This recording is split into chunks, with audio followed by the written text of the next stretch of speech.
football games on there? I probably have a larger crowd at the team.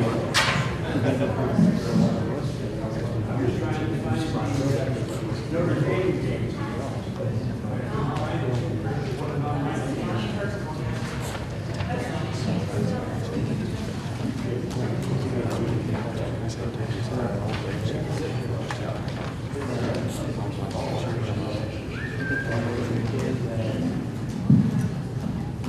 At the consideration that we have this reserved for 2 hours, we're going to go ahead and get going here in a couple minutes. So I see some people are still filing in. We'll give it a couple minutes.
Good afternoon and welcome to our adaptation of Tim Rice's Joseph and the Amazing Technicolor Dreamcoat.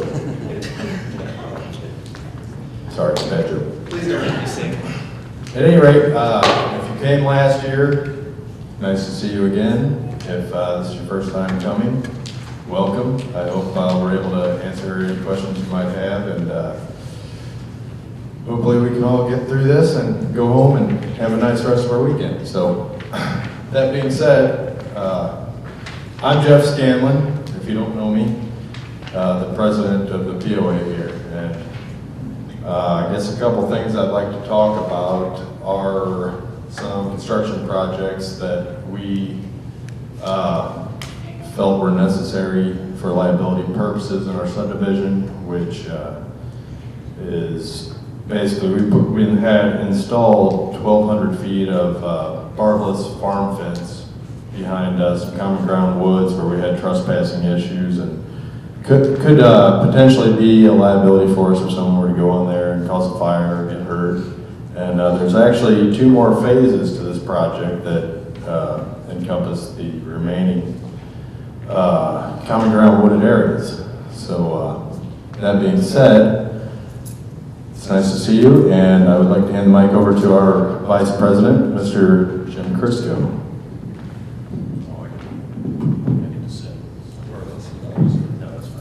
Hello, as he said, I'm Jim Crisco. I'm Vice President of this POA. I've been on here a couple of years now, 3 years or so, and I'm really proud to see that some people showed up. I was hoping that we could fill the auditorium, but that's not the case, so welcome. We're glad to have you. That being said, anybody that has come through that door probably walked right past our email sign-up sheet and our volunteer list. This board is made up of entirely volunteers, and we would love to have some more help. So if you have any interest at all in helping the board or being on the board or just signing up to get some email notifications, excuse me, go ahead and sign up. We're not going to spam you too bad with the email. That being said as well, also letting you guys know that this is my last meeting with the board. So it's been a privilege to serve with these fine folks, and I think the board is finally getting some gusto, getting moving. So with no further ado, Mr. Seaman. Well, Jim, it's unfortunate on our end to hear that you're offering your resignation, because you've been an incredible asset to our team here and helped along the way get a lot of things done. You were here longer than most of us, and it'd be hard to replace. But that being said, also, we have recently added a new member to our team here who's resided in Eagle Ridge since 2002. Is that right, Jason? Yes. So he's been around the neighborhood. He lives on Isaiah, and I'm sure he has a lot of interests and things that he can help us with along the way. So, and here's Jason Barton. Hello, everybody. My name is Jason Barnick. I have, like Jeff said, I've lived here since 2002, since the beginning of the subdivision. And after last year's meeting, when I was out there like you were, and I was asking questions, and to the members that are all volunteers, and I'm asking, where's our architecture committee? Where's this? Where's that? And they're like, well, Jason, you know, we're only a few people. If you want to help out, feel free to come up and talk to us. And, you know, so I did. I come up to them through the year and showed my interest on the board, and they accepted me. And that's my intentions on being on the board, to help everybody out for the interest of the whole community. And, you know, that's the way I see it. And it's like Jim said, they have the sign-up sheet, and we were talking at the last board about needing volunteers for the architecture committee, for these other committees. And without that, without volunteers, to make our board better and bigger, that's what we need. So I really would like you to sign up to get emails, so we can, as a community, make our community grow. Thanks. Thank you, Jason. I'm sure we're going to get a great benefit from having you, in addition to bring up some new ideas and thoughts and concerns that maybe we overlooked and missed. I mean, after all, we only see what's in front of us sometimes, and it helps to have a little bit of a different perspective. So thank you, Jason. And now I would like to offer the mic over to our current Hillsborough Mayor, Mr. Jim Gowan, who is our Financial Director and Secretary Treasurer of this board. So, Mr. Gowan. Thank you. I'm not campaigning tonight, okay? I've been with the board since 2006. Very long time, and I've grown some gray hair during that time. Not at the fault of Eagle Ridge, but other things. It's been a pleasure to serve the residents of Eagle Ridge. I think we've got a really fine area. We're fortunate. We have city streets, and we want to keep it looking beautiful. And we need your help in that. And we appreciate any support that you can lend us.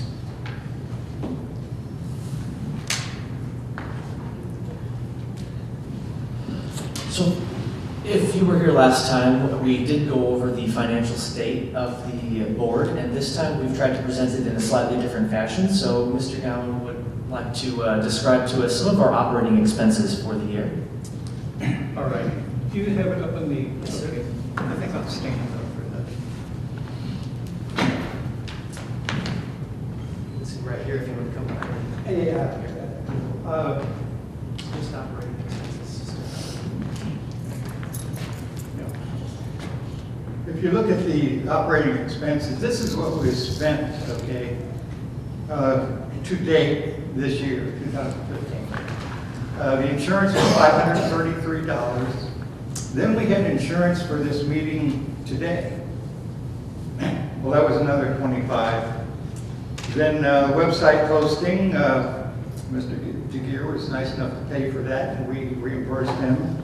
That's $126.05. Tax filing, our taxes we file every year, and it only costs us $90 because we keep it pretty, excuse me, keep it pretty straightforward on that. Then the bank checks, we had to buy some checks, believe it or not. We haven't bought them since 2007, so then the office expenses, that's $50.43. That's not all of them, but it's all of them that are just generic office expenses. Meeting invitations, $107.38. that was the printing of that colored brochure that you had in the mailing that you got, which I hope everybody got. Okay. We sent out, excuse me, we sent out 131 of those, and it got results. So then we have the total operating expenses, $974.80. All right, then the common ground fencing signage, $9,511.85. Jeremiah sidewalk railing, $675. I hope all of you have seen that along Jeremiah, have you? The protective railing. And then the total improvement costs were $10,186.85. Then the owner location research. We don't always get an update when people move. So we had to find a research company that we could work through. That cost $1,243.61. Then we had attorney's fees of $1,188. In printing the assessment reminders, that's $101.31. Mailing of assessment reminders, that's $931.20 because they were mailed by priority mail. Total assessment collection cost was $3,464.12. Assessments collected year to date, this is from the property owners, is $2,780. Some property owners are prepaid even for 2016. The majority of property owners pay in November or December. The overall checking ledger that you provided. Yeah. I'll say, all right. I have a copy. Overall, for what we call fixed costs or general costs, it's $867.42. Yeah, total expenditures. Okay. And then the improvements at 10,186.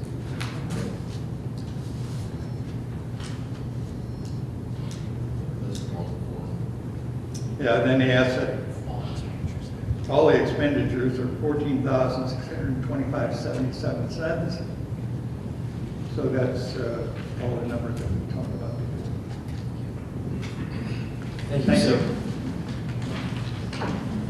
Thank you, Mr. Gowan. Can we ask questions now? Or do we need to wait till later time? Well, we have two more officers that would like to give a statement and I then we'll just move had a on. question about something here specific, so I didn't know if we needed to go back. Okay. To it later. While it's on your train of thought, I guess we can field it.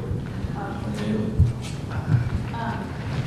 Can just want you hand me this mic? Can you go back?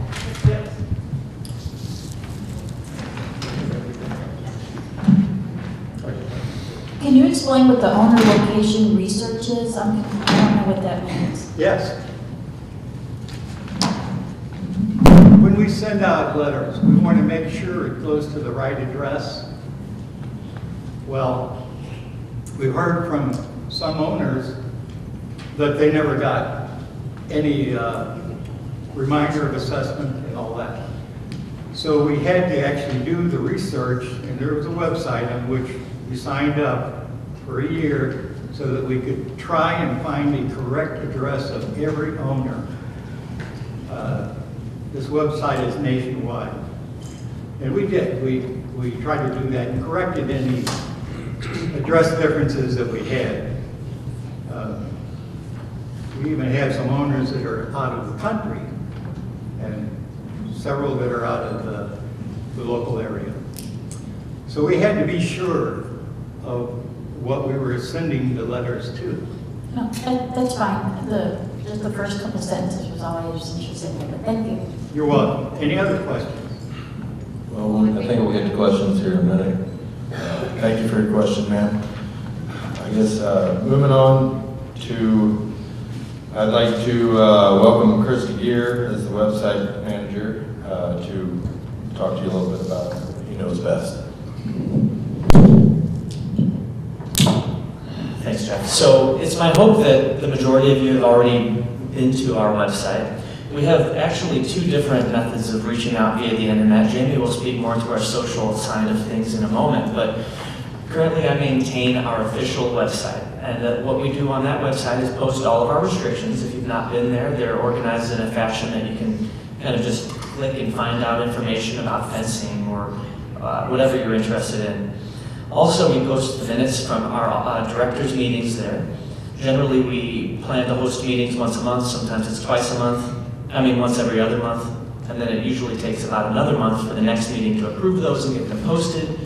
I'll own up right now, I'm a busy person, and unfortunately sometimes it takes me a little bit longer, but I really do my best to get them up there 30 days after the meeting's been hosted. So, also I provide technical support to the board in terms of coordinating emails. If you have ever submitted a request to the board and you've heard the response, let us think about this and get back to you, or you said, is there someone that I can call and talk to about this? A lot of times maybe that's the case if it's something financially related and you want to know your dues, but if it's a legitimate question that we have to discuss, there's no one person that can answer that. So we've set it up so that those emails come to a central EagleRidgeSubdivision@gmail.com, and then that is distributed to every one of the members. We discuss it amongst ourselves, and then the communications manager, Jamie, who will talk in a moment, sends an official reply. So I realize it sounds like that might be a little bit of a barrier to communicating, but in reality, it's the most effective way we can figure out to get answers to questions without having to wait for a meeting. Because without that process, we'd have to have something in writing to present at the meeting, to discuss, and then get back to you later. So hopefully with this email system, we can get back to you in a timely fashion. So what I've heard is, what are our restrictions? I've also heard people ask, what has the board been up to lately? And how do I contact the board? Well, it's quite simple, honestly. If you go to EagleRidgeSubdivision.org, all of our latest minutes, all of our restrictions, all of our contact information is available, and we very much hope you take advantage of that system to communicate with us what your concerns are. It's not there just so that we can share with you, our vision for the subdivision, but in reality, it's there so that you can get out and reach to us, get there and reach out to us to let us know what's on your mind, what your concerns are, what restrictions you may be observing. We've heard many restrictions that maybe have been in violation that we've addressed. So those types of things are facilitated through this communication process. And as all of these other board members, we don't collect any fees for this. So I did the website design. I do all of that for free. And all we're paying when you look at website hosting fees is strictly GoDaddy's charge for having a website out there. Okay. Yes, sir. How about those of us that are not online? There was a question asked, how about those of us that are not online? And in that case, we do accept letters via postal mail at the same letter to which you send your dues, same address to which you send your dues, and then we will discuss that at our board meeting. If you bring something up to an individual board member, we can facilitate it at a discussion. Really, the problem that this is hoping to resolve is the timeliness in which we get back to you. No matter how you reach out to us, we're going to communicate amongst the board, come up with a response, and get back to you. Using the web just makes that quicker. Good question. Thank you, Chris. Thank you for all you do for us here. You do a great job. And thank you, sir, for your question. As Chris mentioned, our website is a good facilitator for communication amongst residents and board members. And behind the keyboard, there is an actual person, and this person's name is Jamie DeGear, who is our Director of Communications. So, Jamie, if there's anything you'd like to add to this, it would be greatly appreciated. Okay, I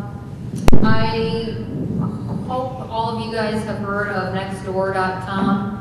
I don't remember where I heard about it, but I thought it was really neat whenever I heard about that it was like supposed to be just for a subdivision or a neighborhood, and it is supposed to be where a person can invite their neighbors to this website, and I tried to do it in all the different ways that I could. I went and you could actually postal mail everyone, which is what I tried to do, but I think I only had a certain amount that I could do, and I tried to do everybody.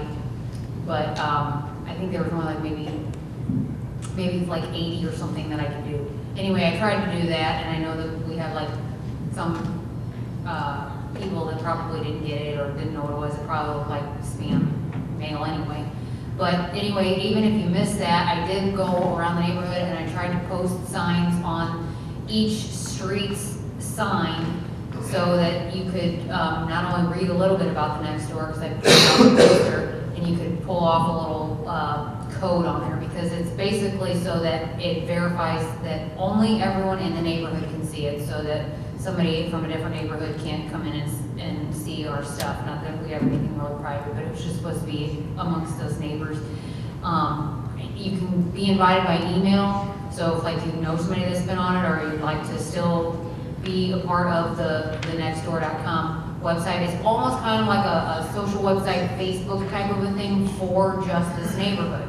So you can go on there, they've got classifieds, they've got crime and safety on there, they've got general, they've got all kinds of different things on there that you can communicate with neighbors and ask questions and offer things, and if anything was seen that was suspicious, you can go on there. It's free. It was just something that I had heard about. It doesn't cost the neighborhood anything. It's free for you guys, it's free for us. It's not an official website where if you guys come and ask, because I'm considered like a lead on there since I had invited so many people.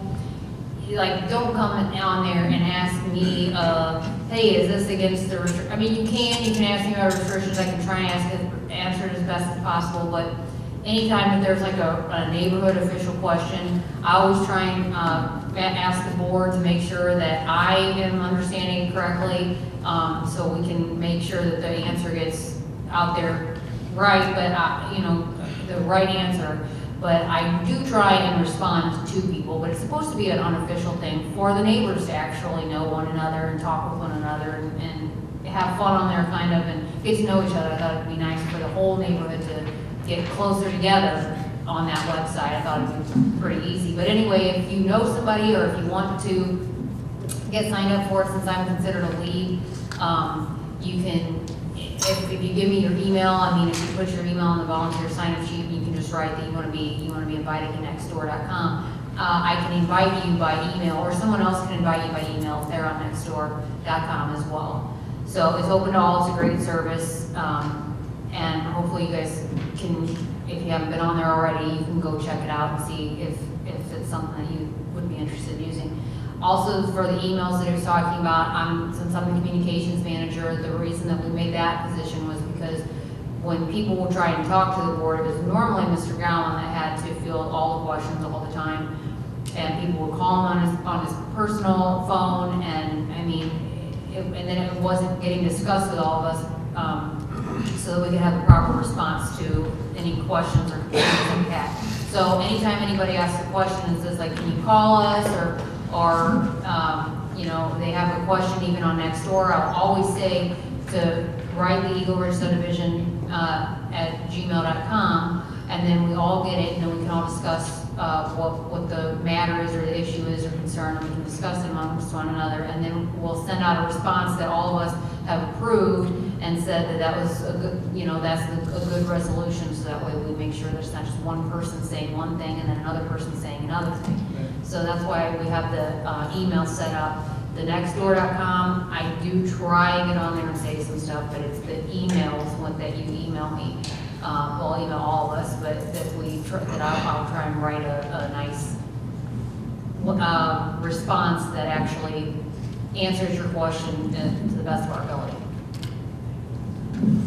Thank you very much, Jamie. I would like to encourage all that feel interested in this Nextdoor.com website. It is, I believe, a great way for neighbors to communicate. I was skeptical myself at first because I'm not a very computer savvy person, but I actually have recently joined on, and it seems like a good way that we might be able to reach out to each other. Obviously, we're all neighbors and see each other from time to time and can always talk to each other, but as she mentioned, we don't always have the bylaws memorized and the legalities of things memorized, so it's always better to put it in writing and somehow, somewhere, someplace that we can review as a board and discuss and move on to a result for you.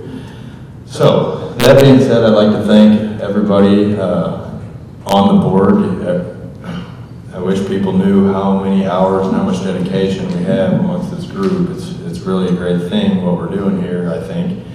And like Jason mentioned earlier, we're always looking to reach out and hope that this can remain a strong group that can actually get things done rather than colliding and nothing ever happening.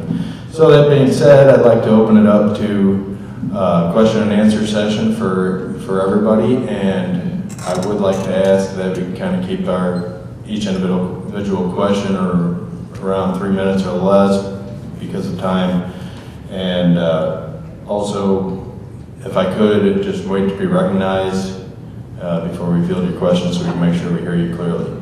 So wherever that wireless mic ended up, I guess we can start the process. I don't know if I turned it on by accident. There's a little button up at the top.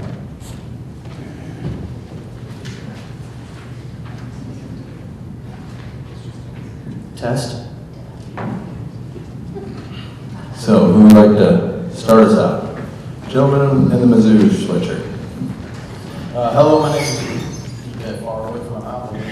My name is Dan Thus. I live on Jeremiah, top of the hill. I have two things. I'll keep it kind of quick. One pertains to the monthly meetings. Is there an agenda or anything that you guys post online on the website prior to the meeting?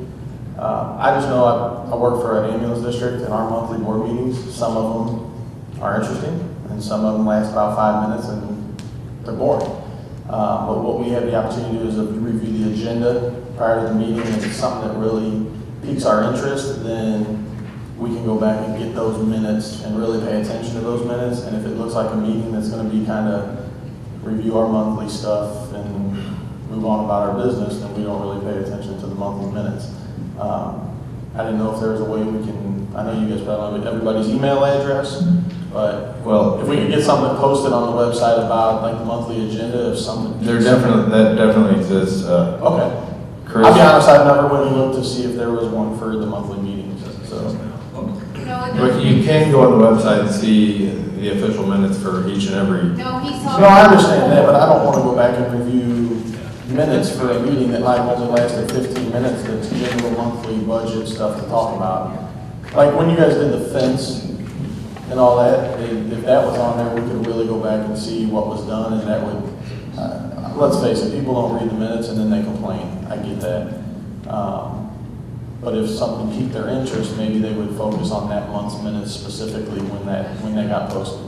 Yeah, we just posted it. That's a good question. I'd like our Secretary Treasurer, Jim Gowan, to field that one if you'd like to. He's the one that makes the agenda. Okay. I just didn't know if it could be added to the website, right? Like maybe a week before the meeting, if I'm sure some last minute things do come up that you'll talk about, but usually a general agenda is set before a meeting happens usually. So. We do. We set the minutes for every meeting, not just the general. We go specifically to what we're going to talk about.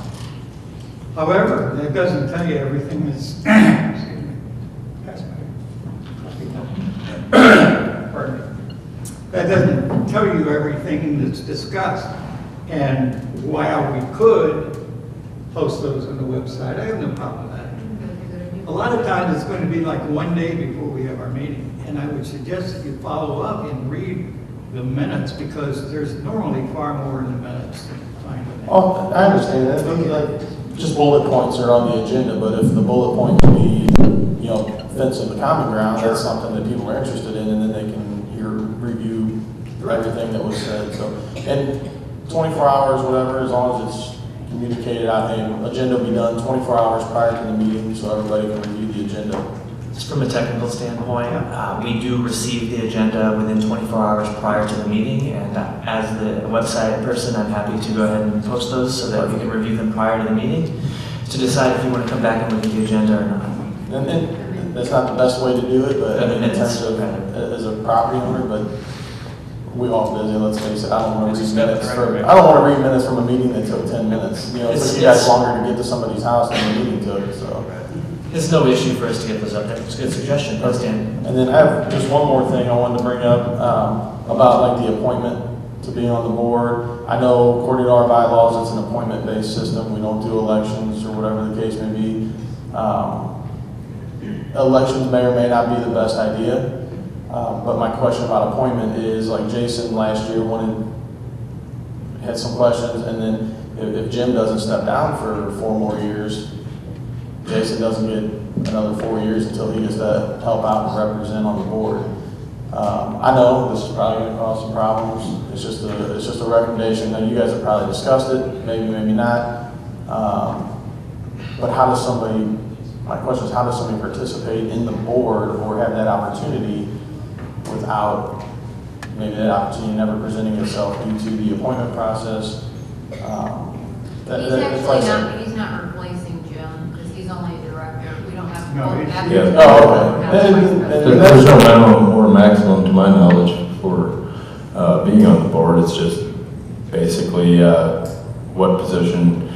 Obviously, I think any time in politics, if you get too many opinions together, you never get anything done. So it would be beneficial to have everybody in the subdivision sitting around a yard fighting over what we can and can't do. But that being said, I think we have a broad spectrum of opinions here that we try to put together, and trust me, we don't always agree. But we work through them and we find the best possible decision we can come up with for the betterment of the community. And we're always looking to do what our neighbors and what we feel would be the best for our community. And that being said, if the majority of this subdivision would like to be able to appoint members to their board, we took it upon ourselves to look into this possibility. Well, that actually poses a huge problem, and yes, I was going to let Jamie field that one because she actually did the research. So Jamie, if you'd like to discuss this. Okay. I did ask about like how we could actually, not even just the elections, just if we were going to change our bylaws. And we found out that in order to change, it's not a government, this isn't a government organization, so it's a little different than even doing a petition. They were saying that it does have to go through a lawyer. The lawyer that we talked to, like if as a board we decided to make changes to the restrictions, it would still cost us. The lawyer said he would charge us about $3,000. He said for the neighborhood if he had somebody come to him and say, this is what I want to do, because you have to take it to court to change the legal document. Even though it says 60% in the restrictions, this is something that I just found out. Even though it says 60% in the restrictions that you need, case law dictates that 100% if it is a, quote, substantial change to our restrictions. Then how come that's not specified in the restrictions? You're right, it's not. That were set by the developer. I mean, Correct. the developer set our restrictions.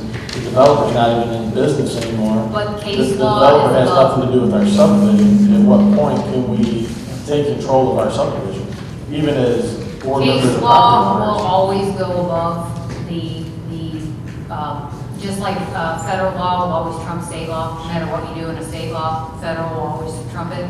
So whatever is in our restrictions, if case law or state, it can't say something that's against state law. So basically, we can never change our restrictions unless we pay an attorney $3,000 to do it for us. Well, unfortunately, that's what the If attorney it's a told us. substantial change that will affect property owners, is specifically what he said, quote unquote. And maybe if it's a little change, maybe that is a legal matter. But. Yeah, who's the definition of substantial? Yep, that's the whole problem with any of the legal stuff. It is literally substantial change. And he said it's an uphill battle to do any kind of changes, but it does say 60% in restrictions, but case law changes that. And there's nothing we. So our subdivision basically going to stay status quo forever at that point with what's in our restrictions.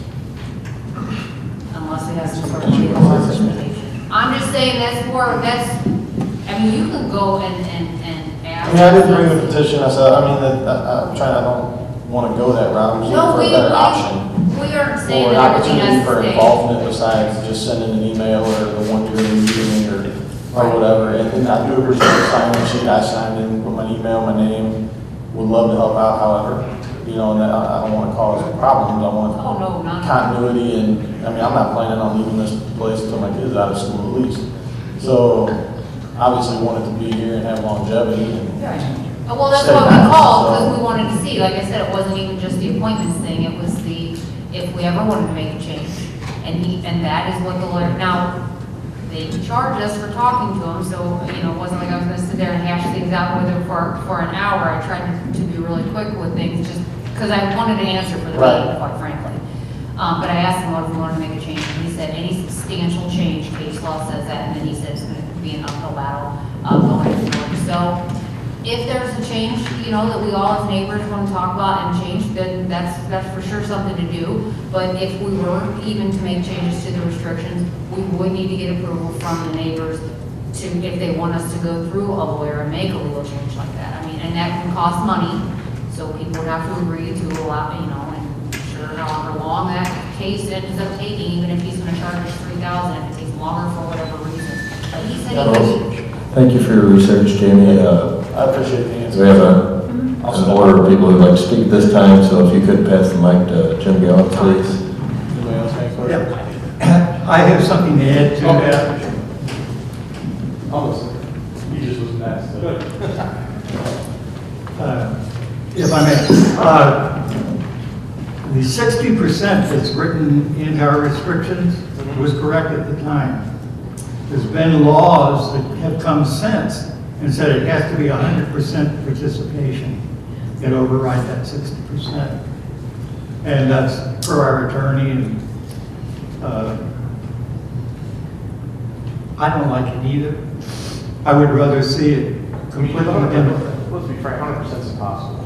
That's what we all said. We all said that. Well, the way I understand from my discussion with the attorney is you have to contact 100% of the people and get 100% of a response. So you don't have to have 100% yes, you just have to have 100%. Yeah, basically 100% reporting with the 60% votes. However, that's a little more clear. I don't know about that. Obviously, none of us up here are attorneys. Right. Yeah. I mean, 100% response makes sense, whether it's yes or no. Right. But the way I read the bylaws was 60% agreement and yes, I'm changing it.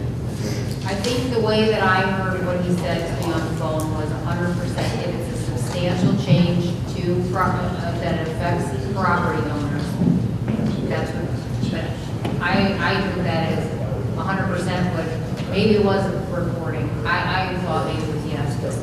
Okay, thank you.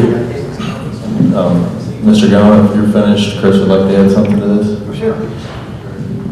You know, Dan, you bring up a really good point. And first off, if anybody is not yet on Nextdoor, this was a great conversation that was recently on there. So we have done, as Jamie mentioned, some research looking into this, and our position as a board has nothing to do with trying to maintain an appointment status.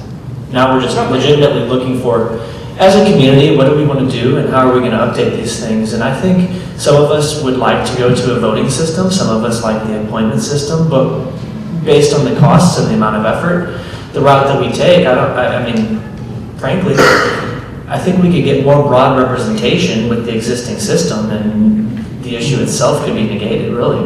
And I want everybody to be clear in the room, this has nothing to do with how things, the situation of subdivision at all, the current board or anything. It's just, I wanted to open a dialogue about something that, when I was leaving, I read the bylaws from the back when I bought my camper, make sure I could park it there. So I read everything specifically, and this was in there. So it was just something that I wanted to open the dialogue, but it has nothing to do with anything other than that. It was very professional. It was very professional. I Yeah. think you appreciate it, you know, this is, your subdivision, your organization, and our job is to be responsive and figure out what we can do to really hear everybody's concerns and make changes. That's right. It's just kind of a complicated one, unfortunately. Thank you, Chris. Jim Crisco would also like to add to this. Okay, sir, I know you're wanting to ask a question, so I'll make it quick. As far as the elections go and stuff like that, I love the idea. I really appreciate you bringing that up. As far as changing the restrictions in order to make that an election possible, even, I think if you were to stand up and look around the room, there's not a whole lot of people that's really interested in what's going on with their neighborhood. Some of them couldn't make it here. So, to save the subdivision money, all of us money, it may be easier just to sign the sheet and go from there and see, you know, there's no limit to the number of people that we can have on the board as long as we can maintain order. I'm stepping down, so I don't know what they were going to do after I'm done. And I don't think we need a large board. Size is appropriate. It's just replacing people as they. Right, and that's a good point. You know, how do we get new people to come in? That's right. Right. And we're hoping that enough people will remain interested to where the board won't dwindle. You know, we've had issues in the past, years and years ago, where there wasn't a whole lot. So we really need to keep that interest going. And so I want to thank you guys, all of you, for showing up tonight, because without you guys, you know, we wouldn't be here. So I guess I'm done. I apologize, sir. I'm Brian Palmisano, live off Isaiah. First, I want to thank you guys. I mean, it seems like the last 2 years, some stuff has gotten done, and I appreciate it as a homeowner. You know, we're all in this together. We want a good place to raise our families and stuff like that. I just think, you know, I can't speak for him, but I know it just looks like, I know except for the new gentleman I didn't know about, lives off Isaiah. I mean, it seems like a good old boy system. We all live in the same street. All you guys live in the same street. So you can tap each other on the back and say, hey, be this, be that. I mean, we're just not getting representation from everybody in the neighborhood. I mean, that's I'm not saying that's happening, I'm just saying that's what it looks like. You know, if there's no, if it's a pointed process and everybody, you guys all live within each other, a couple houses, I mean, how are we supposed to know what's going on? I mean, I work a weird schedule where I work nights, I sleep all day, I'm not home half the time. Unfortunately, I don't get to know it. This is the first time I even know you guys had meetings. This is the second meeting, which I appreciate to come to. I didn't know about the first one. Shame on me, whatever, but I'm here. I want to be a part of this, and I know a lot of people do. Again, I don't want to fight with nobody. I'm not here to start an argument with anybody, but we're all in this together. And I just think there just needs to be more openness about stuff, you know. And like I said, the last 2 years, I went back and did all my research. You guys have done that. But I mean, I've been living here since '05, and I didn't know nothing of this until I got this letter. So. Well, thank you for coming and thank you for your question. It's a great question, and I can see how it might look like that. In fact, with the employment process, I think there must be a little bit of shoulder rubbing to be able to even have your name in the running. You have to be interested, and you have to come meet with us and discuss your opinions and plans and how you might be able to positively help our board. And I'm definitely not opposed to it. I don't think anybody in this group is.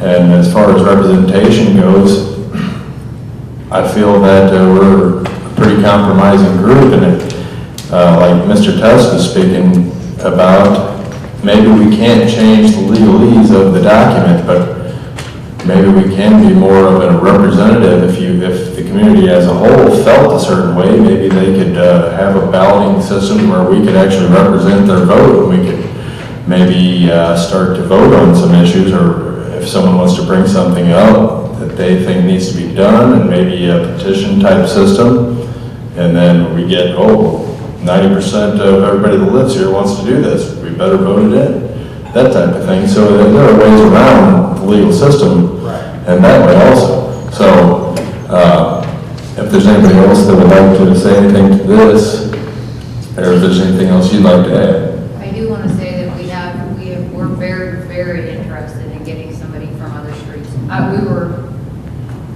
thrilled to death to get somebody from a different street, and would absolutely love it. And on our knees saying, other streets, come on.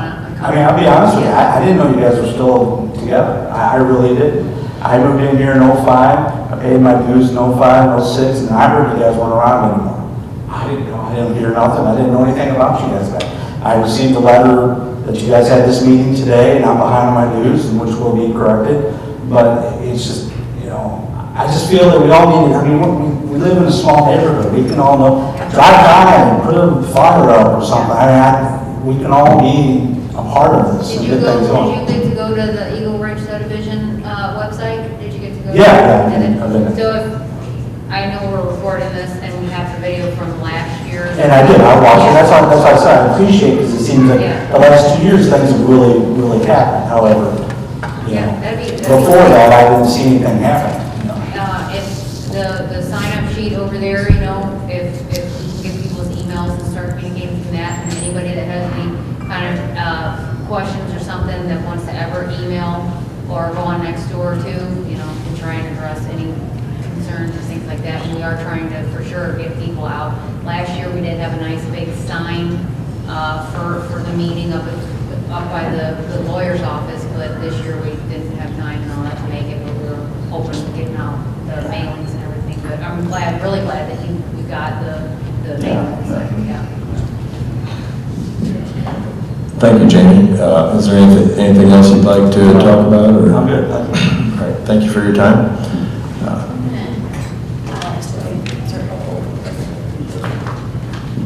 Thank you for all you guys do, I appreciate that. Maybe I just need some more clarification, and maybe this might help for those of us that are here who want to participate in some capacity.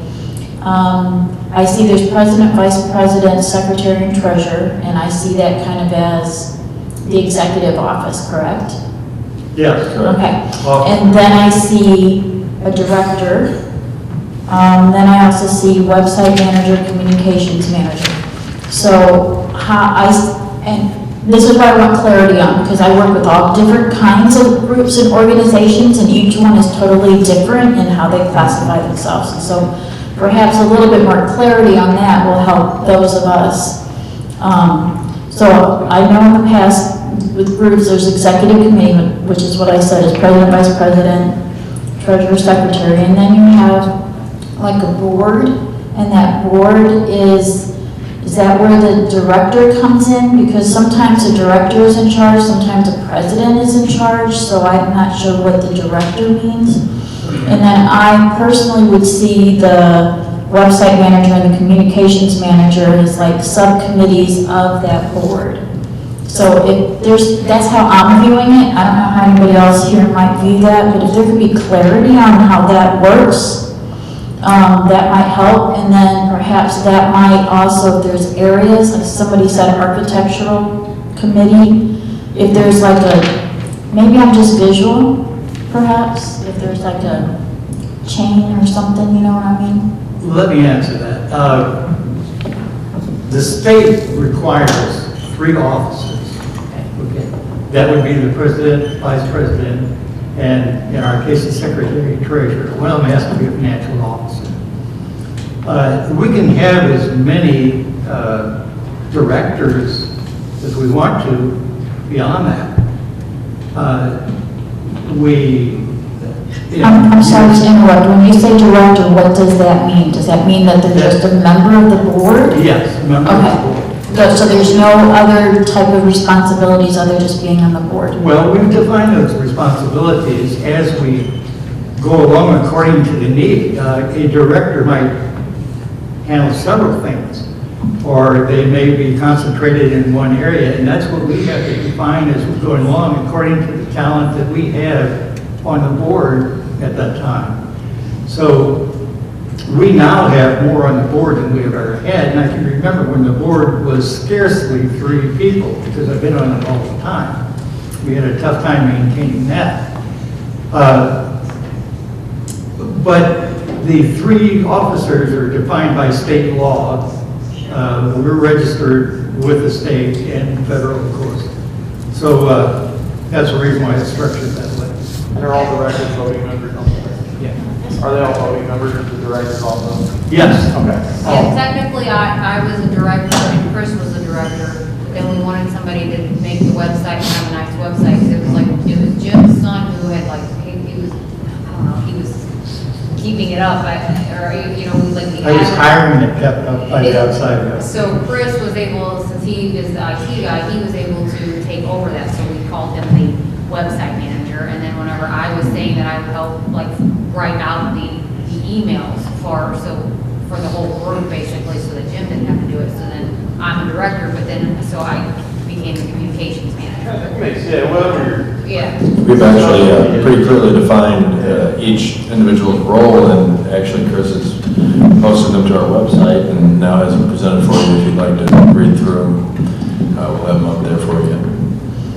So, I guess what I'm trying to get at, I understand the roles, I get that. So then does Jamie and Chris and, I'm sorry, your name? Jason, so are you guys just board of directors? That's accurate, yes. So essentially, Chris, you're board of director with the responsibilities of this. Precisely. Okay. So we only have 3 executive members and we have 3 directors. And of those directors, I happen to have the responsibility of website manager and Jamie of communications manager. Okay. And all our voting members. Okay, might I ask, and this is up to everybody and how, for my clarity, if you would put board of directors hyphen communications manager, board of directors, that might provide it as a little bit more clarity of, if that makes any sense? That makes total sense and easily done. I appreciate you bringing that to our attention. If anything we can do to make this more clear for everyone. You know, just board of director member or something along in that line. Because again, with Jason listed as director, and then I know there was a president, so I just wanted a little bit more clarity. Well, and there also might be something additionally added to his title. Since he is brand new to our board, we haven't really figured out his strengths yet, other than his And I get it. call. No, I get it. So we'll have Guru at the end. We're Jason, board of directors hyphen Guru, right? I think that was my. Thank you. Jason. Gentlemen, let's try to follow. Hi there. My name is Tim Polkenheim. I live at 5128 Jeremiah Boulevard. And just to kind of follow up on this discussion, if I could, I'm looking at 6 people that's sitting up there, and I'm assuming all 6 of you are sitting on the board, is that correct? Correct. Okay, then my next question, are all 6 of you voting members of the board? Yes, sir. Okay, thank you very much. Anyone else?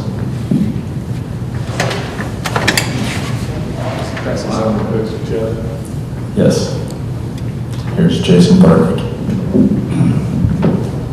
As we talk about the board and directors and things like that, one of my missions that I want to do when I come on the board, I talk to all the other board members about, is creating an architectural committee and having directors or people a part of this committee. Because I've always felt strongly that our subdivision does need an architectural committee to uphold, restrictions, uphold the beautification of our neighborhood, which I think over time and over years, these are the things that they're going to go down first, is architectural style stuff. Unfortunately, that's not what many people want to do, is go around house to house saying if anybody has an infraction or stuff like that, but someone has to do it. As a community, we all want the betterment of our subdivision that relates to our restrictions. And that's what I'm wanting to try to put together is an architectural committee, and that's why one of the reasons we put up a sign-up sheet. So, and We did print out the restrictions. Does anybody want a copy of those? I can come bring them to anybody. that goes in the different questions like Brian and Dan and everybody, that's one way that the community can come together and help out.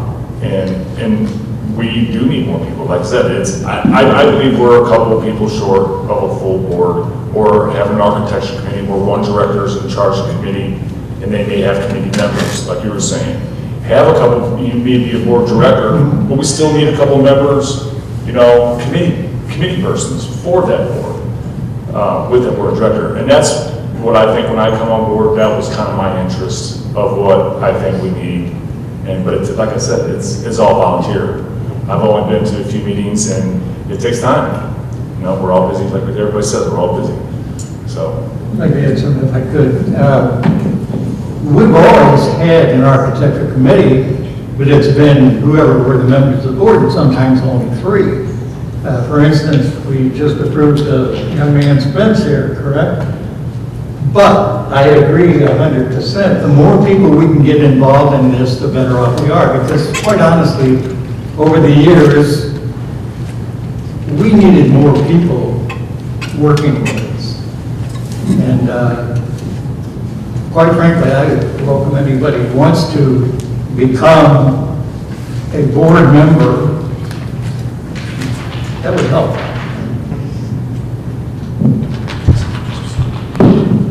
Just real quick, out of the entire audience here, can I get a show of hands? Is anybody in this audience interested in being on the board?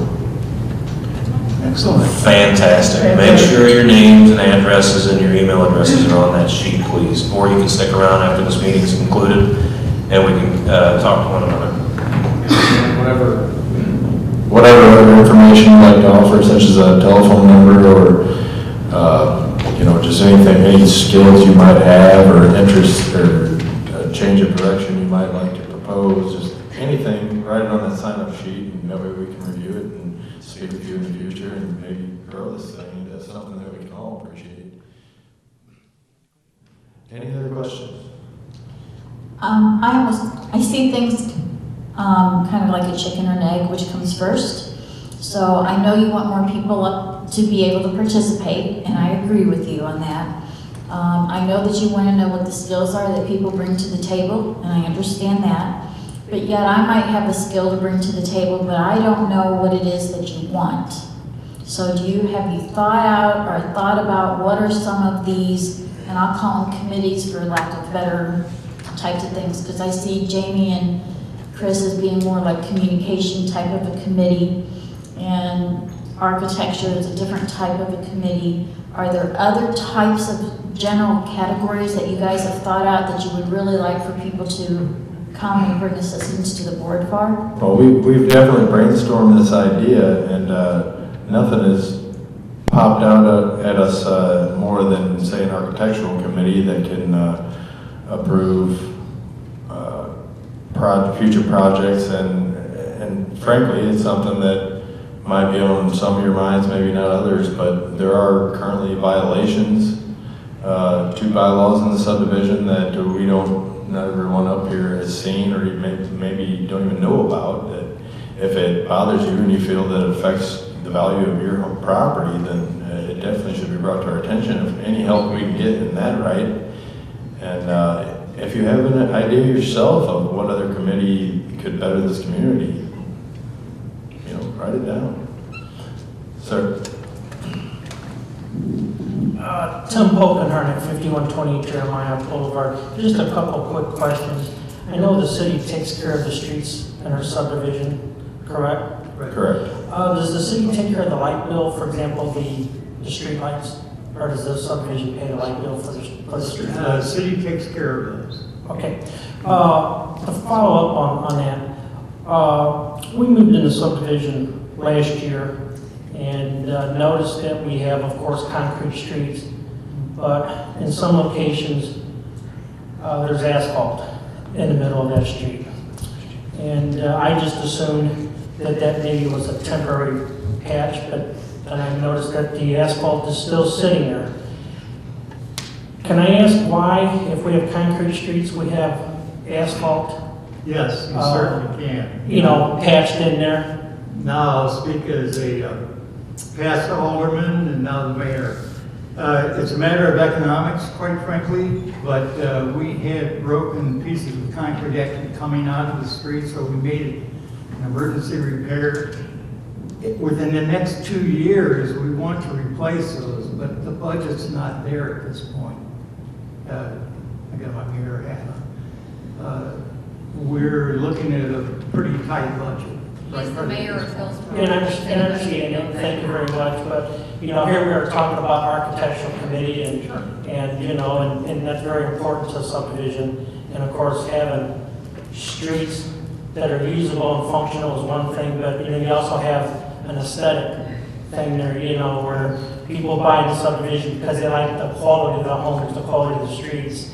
for their family, and just to me, it's just been a little bit of a sore issue for me. I just think that, you know, the homeowners in the subdivision all paid for those concrete streets, and it's just a shame that, you know, that when you do have a situation where it needs to be repaired, I can understand where we're doing a temporary repair, but at some point, you know, there's 130 homes that are paying a lot of taxes that they should be fixed. And so what you're telling me is they probably will be fixed, it's just gonna be down the road, is that correct? Let me be a little more specific.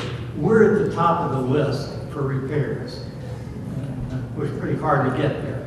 So the problem is this, getting the money to do the repairs, okay? However, the fact that we're at the top of the list, I'm pretty sure sometime within the next 2 years, we'll be getting to those kind of repairs. Now, unfortunately, when these builders built the street, they built them substandard, and the other new subdivisions that went in the same way. We put a new, well, we had engineers draw us up a new specification for streets. So when these are repaired, the bad spots that are in there are going to be repaired to stay repaired. If I can add to that, please. Mr. Gowan speaks the truth in this case. I am the alderman for your ward.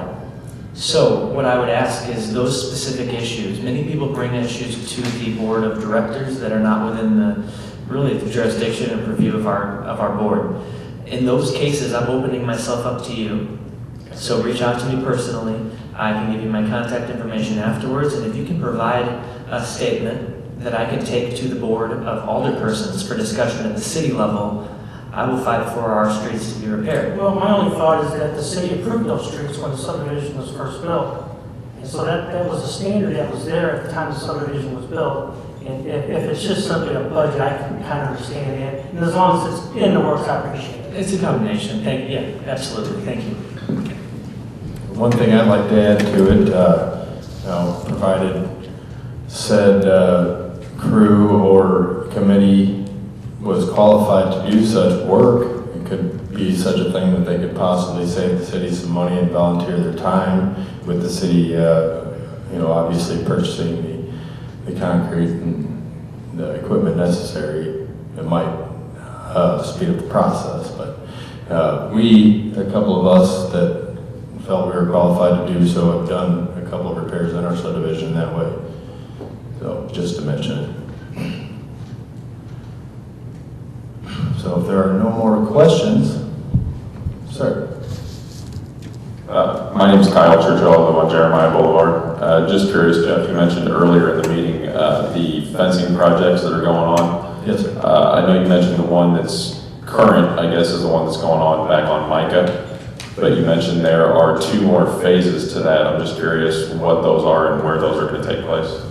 The next phase that we're looking at would be on the south side of our subdivision, which would encompass the cul-de-sac from Michael Lane all the way up to Ezekiel and to the school's property would be the next one. And then I guess the third phase would be the west side of the subdivision.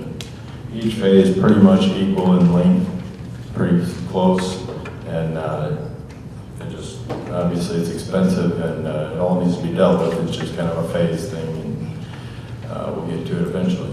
No, that's fine. The main reason I ask is we've actually considered fencing our backyard. We live on Jeremiah. We back almost directly up to the track of the school. And we've just had repeated incidents. I shouldn't say incidents, it's probably not the right word, but a lot of kids cut through from the school grounds back through kind of our backyard and walk along the top of the hillside there. I know where my boundary markers are, but I don't know where, what, if anything, up along that area is considered common ground. Is there a place where I can go and find what's considered common ground? Is that on a drawing somewhere? Well, absolutely. We have plot maps and drawings and dimensions of each. And then, Mr. Young? I'll be happy to show those to you, Mr. Churchill. I don't have them with me.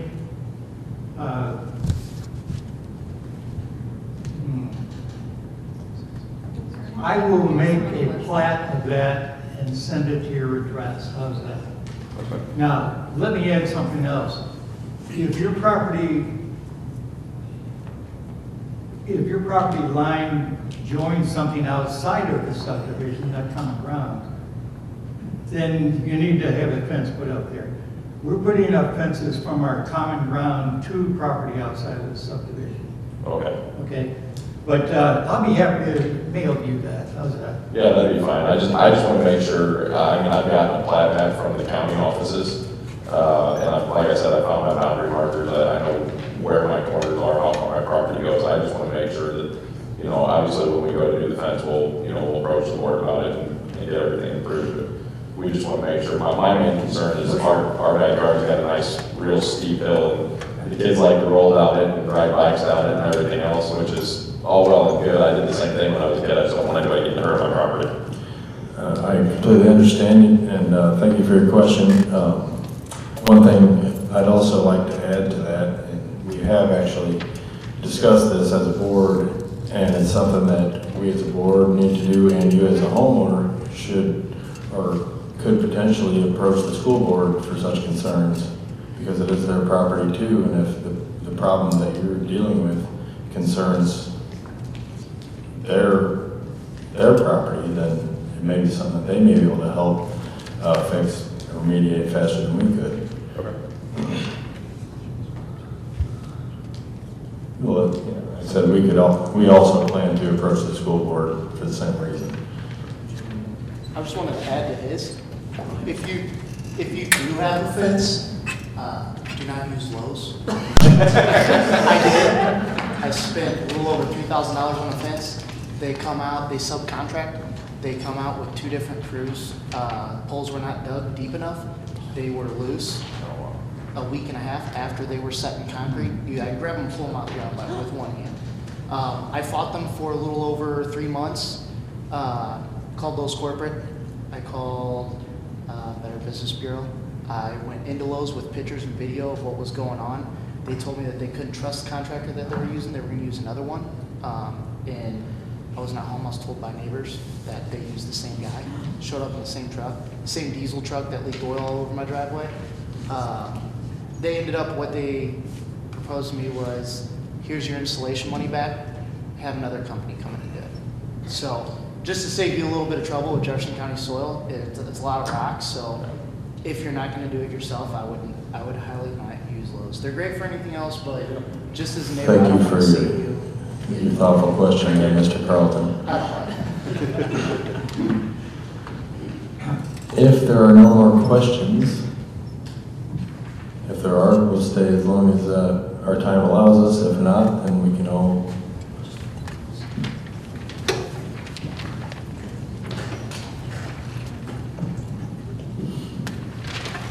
Just one final question. I know last year when I attended the meeting, you folks were talking about the common ground, possibly doing some things with the common ground. What's the subdivision you have, about 78 acres, is that correct, on common ground, give or take? I think it's about 30. Ballpark?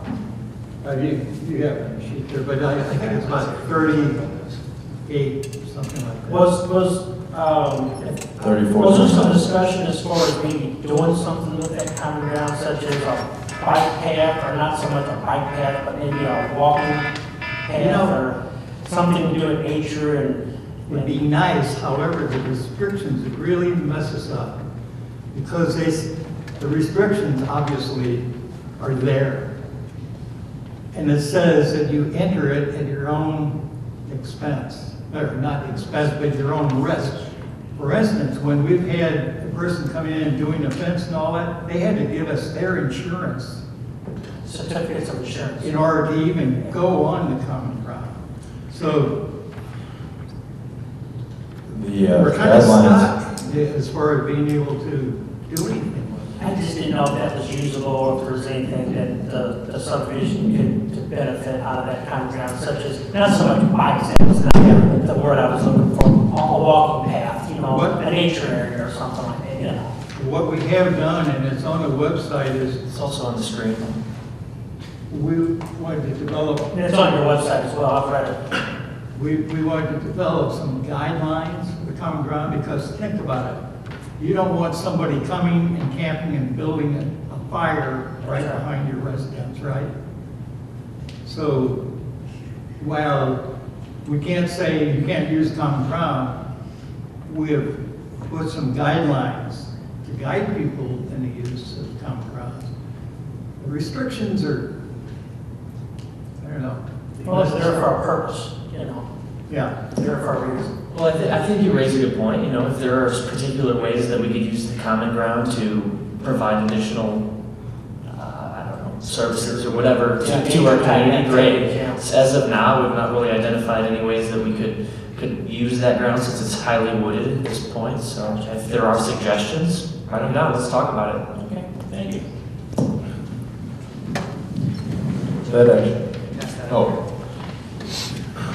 I'd actually like to come back to that, but for the time being, you've been waiting, ma'am.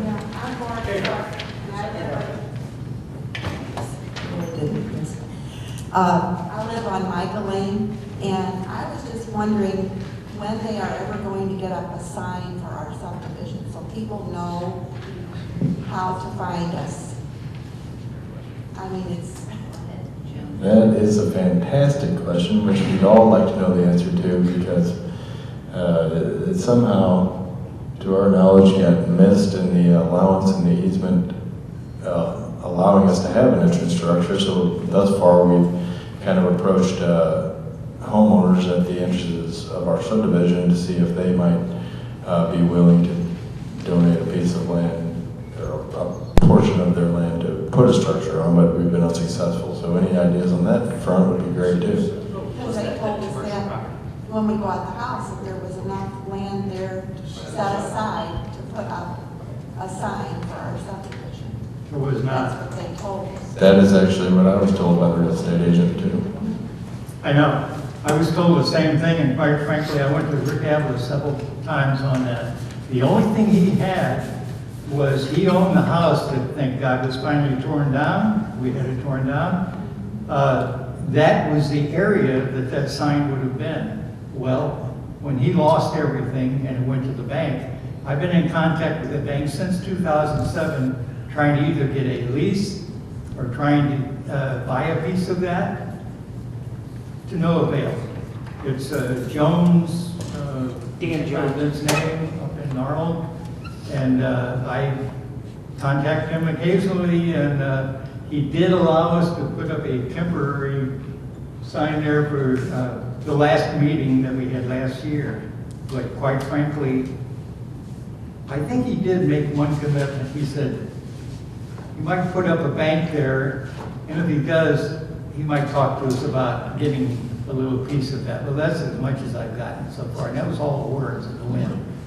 So I can just add to that, you know, we have done some legwork trying to get this, but that doesn't mean we can't do more. So I personally feel like over the next year, I'm comfortable going back to these individuals who have previously denied us access to their property and just trying to approach it a little differently, seeing if maybe we could come up with some solutions. Unfortunately, so far, we just haven't gotten anywhere.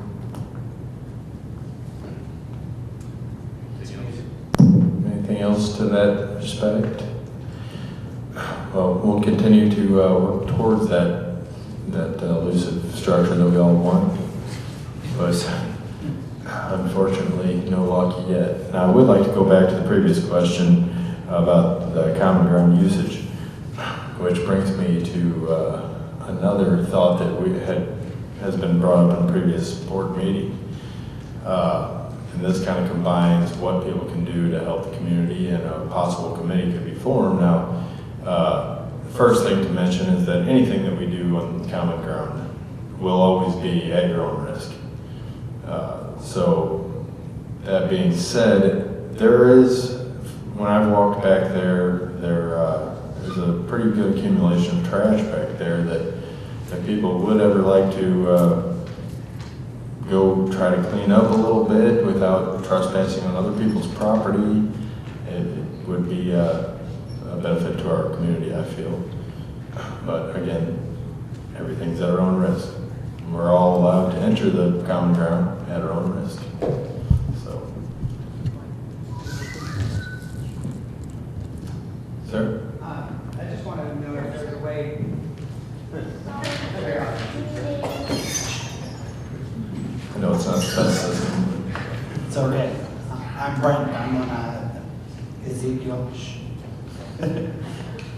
nowhere in Hillsborough, but the common ground, I don't know where the common ground is. We've been there since 2010, and I've heard about the common ground, but I've never really figured out where that actually is. I know you said you were going to mail the one gentleman a plot or whatever. Is there any way that you could just put that on the website so that it would be, or is it on the website and I just missed it? That's a good question. I will do the best I can to figure this out. The challenge that I'm facing right now is that these are blueprint-sized plots, and my scanner's an 8x11. So if we can, I will try to figure this out. I can tell you clearly, though, the common ground currently is from kind of the intersection of Micah and Pioneer up at the end, all the way down to the cul-de-sac of Micah. So there's a wooded area behind the east end of that property, and then it continues beyond the cul-de-sac up to the cul-de-sac on Ezekiel. Okay. It follows back to the high school. The wooded area is the common ground. So when we say common ground, that doesn't mean lush fields we can play in. It means woods that we have to take care of, unfortunately. So then it continues beyond Ezekiel, back up to Jeremiah along the school property line. On the other end, on the north end of the property, it follows Jeremiah just a little bit east on Jeremiah, back up to Isaiah, breaking off the property between there and the Timber Ridge Apartments. So that's when we talk about, and there's also between Micah and Isaiah, a small area of woods that's also our common ground. So that's the area we're referring to. Okay, so it's kind of like a buffer around everybody. Yeah, exactly. Mm-hmm. Thank you.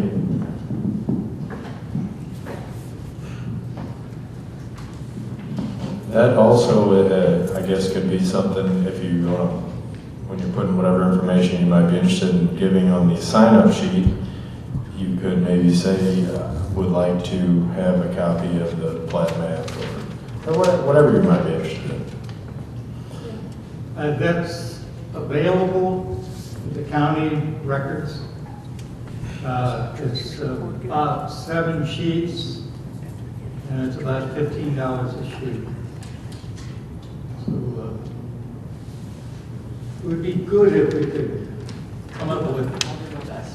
I'll do my best to get it up there. We gotta figure some way to get that up there. Well, it would have to be drawn because it's all in section. We might have to just draw it. Yeah.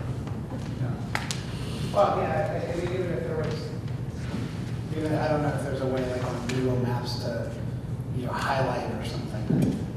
Just some way to go and try. That's a possibility. We'll figure something out. Anything else? All right, let's go have a good Saturday evening. Thank you for coming. We'll stick around for a little bit if there's any questions you'd like to approach to any of the individual board members. Thank you.